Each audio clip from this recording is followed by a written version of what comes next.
I wasn't the first to step into the jungle, but I might be the last to walk out. For 21 days, I survived inside a place no one dared to enter. What I saw, what I faced was beyond survival. This is not just a tale of endurance. It's a warning. Day 1, the edge of the unknown.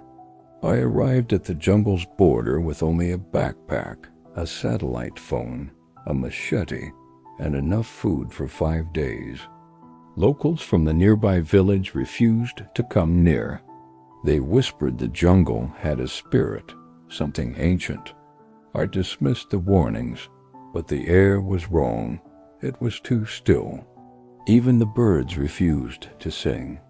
Day 2, first signs. By noon, the path disappeared. Vines closed behind me. I hacked forward, but felt watched. That night, I heard rustling, not from animals. I set up a makeshift hammock and tied my gear to my leg. The moment I closed my eyes, something brushed my foot. When I shone my flashlight, nothing was there, but a handprint was smeared in mud on a nearby tree. DAY3, the scream. A scream echoed through the tree's high-pitched, human and close. I ran toward it. Found nothing, but carved into the bark, turned back. My compass spun wildly. I was officially lost. Night fell hard. I dreamed of red eyes. DAY for the shrine. I stumbled across a moss-covered shrine. Bones were arranged in a circle. In the center, a crude wooden idol with nails for eyes. I recorded everything, but my camera shut off on its own. All recordings gone. I left an offering of food. I don't know why. DAY5, the fog. A thick fog rolled in. I couldn't see beyond my hand. The sounds changed. Birds mimicked my voice. Something stalked the mist. I moved only when the fog began to clear. My water was low. I found a stream, but the fish were wrong. Too still. Watching. Day 6, the vanishing backpack. My backpack was gone. I had tied it beside me overnight. It was found 20 feet up in a tree. No footprints, just deep claw marks. Food was untouched, but a small totem was placed neatly in its place. I didn't touch it. DAY7 whispers in the dark. At night, I began to hear whispers in a language I didn't recognize. I recorded the sounds, played them back, and heard my own voice whispering answers. I didn't remember saying them. I hadn't slept for more than 2 hours in 3 days. The River of Skulls. Found a narrow river. The bottom was covered in human skulls. Hundreds, all facing upward. I crossed using a fallen tree. Halfway through, I slipped, and a hand gripped my ankle. I kicked and screamed until I was across. My ankle bore deep red marks. Day 9. Hallucination or warning? A child appeared naked, mud-covered, eyes white. He pointed left, then vanished. I followed, unsure why. Hours later, a giant snake 20 feet long lay dead in the path I would have taken had I gone right, slashed to pieces. Day 10, something follows. I left markers behind as I moved. That night, they were all stacked in a pile beside my hammock. On top, the totem I hadn't touched, now broken in half. Day 11, the rain that burns. Rain came, but when it touched my skin, it stung like acid.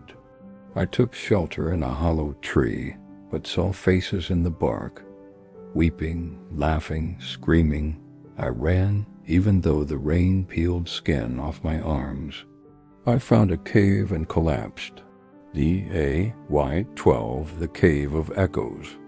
Inside the cave, my voice echoed seconds too late and said different things. I said, "Hello?" and heard back, "Don't leave." I lit a torch and found symbols all over the walls, ancient warnings, and a date, today's date. Day 13, trapped in time. My watch stopped, then started running backwards. I hiked for hours and found myself back where I started, over and over, until I sat and screamed. Only then did a new path appear lit by fireflies forming arrows. Day 14, the Tree of Names, a massive tree. Thousands of names carved in its trunk. My name was already there, freshly carved, leading. Day 15, the Hunters. Humanoid figures appeared at dusk, naked, masked, carrying spears. They never came close, just watched from the dark. When I woke, a spear was beside me, with a skull carved on the tip.